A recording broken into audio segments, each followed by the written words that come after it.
श्री स्वामी समर्थ. स्वागत आहे तुमचं माझ्या YouTube चॅनलवरती. आजचा दिवस तुम्हाला खूप छान, सुखाचा, समाधानाचा जाऊ देत, हीच मी स्वामींच्या चरणी प्रार्थना करते आणि आजच्या या नवीन व्हिडिओला सुरुवात करते. हिंदू पंचांगानुसार फाल्गुन महिन्याच्या शुक्ल पक्षातील पौर्णिमेला होलिका दहन केले जाते. वाईटावर चांगल्याचा विजय म्हणून साजऱ्या होणाऱ्या सणांमध्ये होळी पौर्णिमेचे महत्त्व मोठे आहे. यंदा होळी पौर्णिमा किंवा हुताशनी पौर्णिमा ही 13 मार्च 2025 वार गुरुवारी साजरी केली जाणार आहे. मराठी महिन्यातला शेवटचा महिना म्हणजे फाल्गुन महिना आणि फाल्गुन महिन्यात ती पौर्णिमा म्हणजे होळीचा सण. तर या दिवशी आपल्याला कोणकोणते उपाय करायचे आहेत हे आजच्या व्हिडिओमध्ये मी तुमच्यासोबत शेअर करणार आहे. त्यामुळे व्हिडिओ स्किप न करता शेवटपर्यंत बघत राहा. हिंदू धर्मातील महत्त्वाचा सण म्हणून होळी सणाकडे बघितले जाते. असत्यावर सत्याचा विजय, वाईटावर चांगुलपणाचा विजय हे या सणाचे प्रतीक आहे. तर अशी ही फाल्गुन महिन्यात येणारी पौर्णिमा म्हणजे होळी म्हणून साजरी केली जाते. तर आपल्याला या दिवशी कोणकोणते उपाय करायचे आहेत ते आपण जाणून घेऊयात. तसं तर प्रत्येक पौर्णिमेला आपल्या घरातली सकारात्मक ऊर्जा वाढावी यासाठी आपण उपाय करत असतो. तसंच याही पौर्णिमेला आपल्याला भरपूर असे उपाय करायचे आहेत, कारण हा दिवस खूप महत्त्वाचा आहे. या दिवशी वाईट शक्तींचा नाश होतो, त्यामुळे घरात तुम्हाला जेवढे शक्य होतील तेवढे उपाय तुम्हाला करायचे आहेत. या दिवशी तुम्हाला शक्य झालं तर गाईच्या शेणाने तुम्हाला घराच्या अंगणात सडा टाकायचा आहे. आणि सडा टाकणं शक्य नसेल तर थोडासा जो परिसर आहे अंगणातला तिथे तुम्ही शेणाने सारवायचं आहे आणि त्यावरती रांगोळी काढायची आहे. जसं गोमूत्र महालक्ष्मीला अतिशय प्रिय आहे, अगदी त्याच प्रकारे शेणाने सारवलेलं अंगणसुद्धा लक्ष्मीला आकर्षित करतं. त्यामुळे हा उपाय तुम्हाला होळीच्या दिवशी करायचा आहे. त्यानंतर आपण प्रत्येक पौर्णिमेला अमावस्येला आपल्या घराचं मुख्य प्रवेशद्वार स्वच्छ करत असतो. यावर साचलेली धूळ, जाळी, जळमटं स्वच्छ करत असतो. अगदी त्याचप्रमाणे होळीच्या पौर्णिमेला सुद्धा तुम्हाला मुख्य प्रवेशद्वार स्वच्छ करायचा आहे.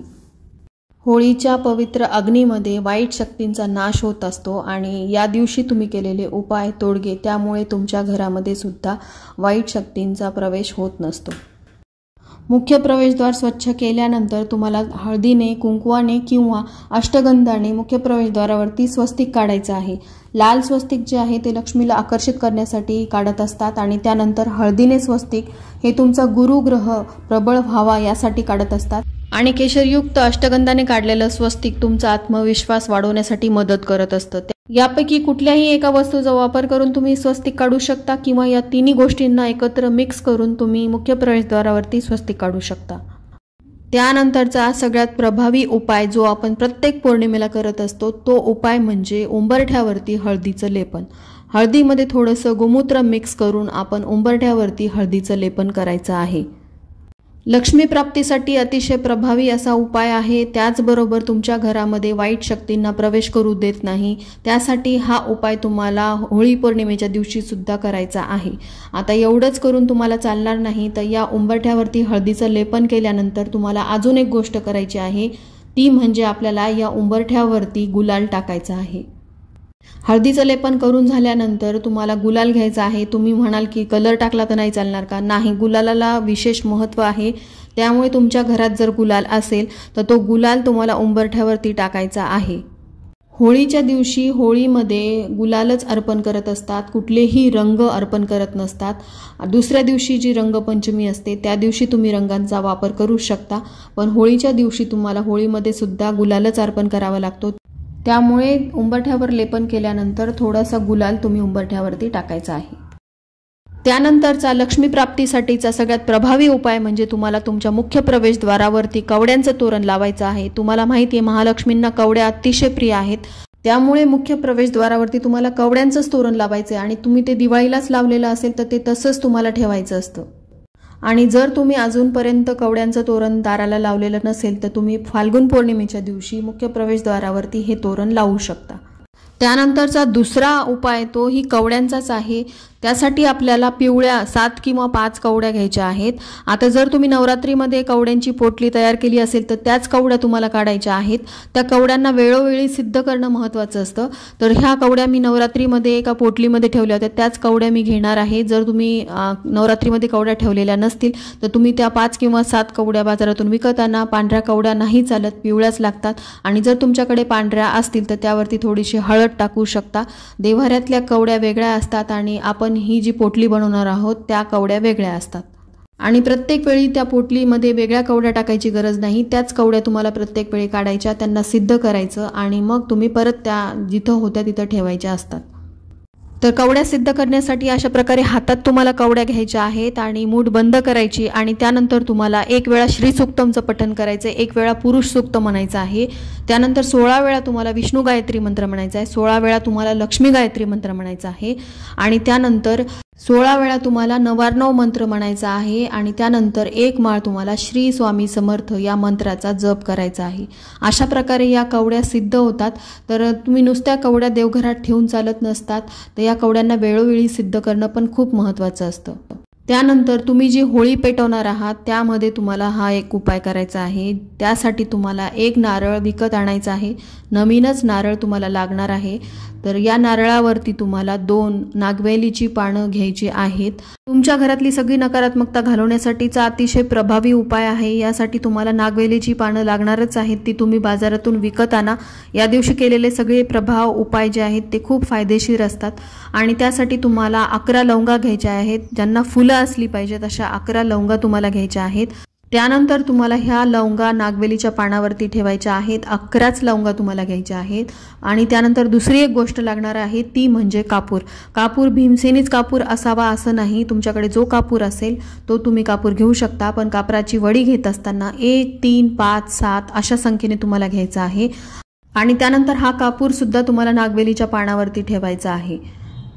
कापूर आणि लवंग जेव्हा आपण घेतो तर ह्या दोन्ही गोष्टी खूप प्रभावी आहेत, यामुळे तुमच्या वातावरणातले सगळे जंतू मारण्याचं काम ह्या दोन्ही गोष्टी करत असतात।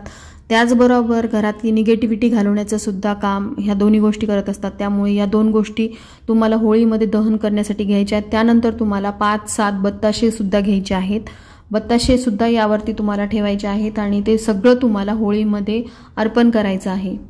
होळीमध्ये हे सगळं अर्पण करत असताना नारळाला तुम्हाला हळदी कुंकू लावून घ्यायचं आहे। त्यानंतर हे विड्याचं पान ज्यावर तुम्ही 11 लवंगा आणि कापूर ठेवलेले आहेत ते नारळावरती ठेवायचे। त्यानंतर बत्ताशे जर तुम्हाला शक्य झाले तर बत्ताशे आणा, बत्ताशे कंपल्सरी नाही आहेत, पण ह्या गोष्टी खूप महत्त्वाच्या आहेत। तर ह्या गोष्टी तुमच्याकडे असल्या पाहिजे, नसतील तर तुम्ही विकत आणा आणि ह्या सगळ्या ज्या आहेत त्या तुम्हाला होळीमध्ये अर्पण करायच्या आहेत। त्यानंतर एक महत्त्वाची गोष्ट तुम्हाला होळीमध्ये टाकायची आहे ती म्हणजे साजूक गाईचं तूप। 1 चमचाभर तूप असलं तरी चालेल, ते तूप तुम्हाला ज्या होळीचा दहन जिथे चालू आहे त्या होळीमध्ये तुम्हाला हे तूप सुद्धा अर्पण करायचं आहे किंवा तुम्ही तुपात भिजवलेली फुलवात जी पेटवून त्यानंतर तुम्ही होळीमध्ये ती अर्पण करू शकता। त्यानंतर होळीच्या दिवशी जो सगळ्यात प्रभावी उपाय तुम्हाला करायचा आहे तो म्हणजे दिव्याचा आहे। यासाठी तुम्हाला मातीची पंती घ्यायची आहे आणि त्यामध्ये तिळाचं तेल टाकायचं आहे। या पंतीमध्ये तुम्हाला 2 जोड वाती घ्यायच्या आहेत, म्हणजे अशा 4 वाती घ्यायच्या आहेत। तर ह्या वाती कशासाठी घ्यायच्या आहेत तर आपल्याला द्विमुखी दिवा लावायचा आहे। कुठे लावायचा आहे तर उंबरठ्याच्या बाहेर तुम्हाला अशा प्रकारे 2 पानं घ्यायची आहेत, त्यावरती थोडेसे तांदूळ टाकायचे आहेत, कारण दिव्याला नेहमी आसन असावं, दिवा कधीही खाली ठेवू नये। त्यामुळे हे 2 विड्याची पानं घ्यायची, त्यावरती थोडेसे तांदूळ टाकायचे आहेत आणि त्यावरती हा द्विमुखी दिवा तुम्हाला लावायचा आहे। होळीच्या दिवशीचा सगळ्यात प्रभावी असा हा उपाय आहे। द्विमुखी दिवा तुम्हाला लावायचा आहे। ज्या प्रकारे मी वाती दिव्यामध्ये टाकल्यात अगदी त्याच प्रकारे 2 तोंड असली पाहिजे त्या दिव्याला, अशा प्रकारे तुम्हाला हा दिवा लावायचा आहे। त्यावरती तुम्हाला कुंकू लावून घ्यायचं आहे आणि यामध्ये तुम्हाला अख्खे काळे उडीद टाकायचे आहेत। तर या दिव्यामुळे काय होणार तर या दिव्यामुळे तुमच्या घरामध्ये अखंड लक्ष्मी कृपा प्राप्त होणार। त्याचबरोबर जे आपण काळे उडीद टाकलेले आहेत त्यामुळे तुमच्या घरात जी काही नकारात्मकता आहे ती निघून जाण्यासाठी मदत होणार आहे। तर खूप प्रभावी असा उपाय आहे। हा दिवा तुम्हाला दिवसभर ठेवायचा आहे, जेवढा वेळ चालेल तेवढा वेळ चालू द्या, संध्याकाळी परत थोडा वेळ तुम्ही लावू शकता आणि विझल्यानंतर तुम्ही हा दिवा नेऊन तुम्हाला होळीमध्ये अर्पण करायचा आहे। हा दिवा तुम्हाला आठवणीने होळीमध्ये अर्पण करायचा आहे, कारण या दिव्यामध्ये तुमच्या घरातली सगळी नकारात्मकता आलेली असते।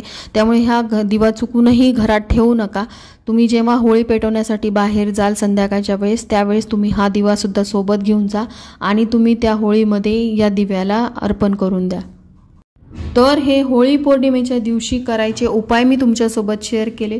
यातले सगळे उपाय तुम्हाला करायचे आहेत। बऱ्याचशा गोष्टी या घरातच असतात, खूप काही अवघड उपाय मी तुमच्यासोबत शेअर केलेले नाही आहेत, पण ह्या गोष्टी केल्यामुळे तुमच्या घरातली निगेटिव्हिटी सगळी निघून जाते, अखंड लक्ष्मीची कृपा प्राप्त होते, कारण त्या दिवशी पौर्णिमा असते।